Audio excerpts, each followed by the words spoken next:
বন্ধুরা, প্লেফেয়ারের স্বতঃসিদ্ধ কী? চলুন আজকের ভিডিওতে জেনে নিই। প্লেফেয়ারের স্বতঃসিদ্ধ কী এটা জানতে হলে আমাদের এই ছবিটার দিকে তাকাতে হবে। দেখুন, এই ছবিটা খেয়াল করুন। এখানে এবি সরলরেখা আর সিডি সরলরেখা পরিষ্কার আমরা দেখতে পাচ্ছি ও বিন্দুতে ছেদ করেছে। তাহলে আমরা বলতে পারি এবি ও সিডি সরলরেখা পরস্পর ছেদী সরলরেখা। এখন নিচে একটা সরলরেখা টানা আছে ইএফ সরলরেখা।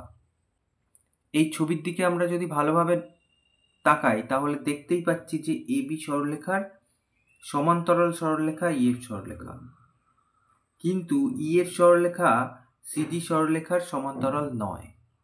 তাহলে এই যে দুটো সরলরেখা ছিল, একটা এবি আর একটা সিডি, তাদের মধ্যে একটা সরলরেখা ইএফ সরলরেখার সমান্তরাল, অন্য যে সরলরেখাটা অর্থাৎ সিডি সরলরেখা ইএফ সরলরেখার সমান্তরাল না। তাহলে আমরা এখান থেকে কি বলবো?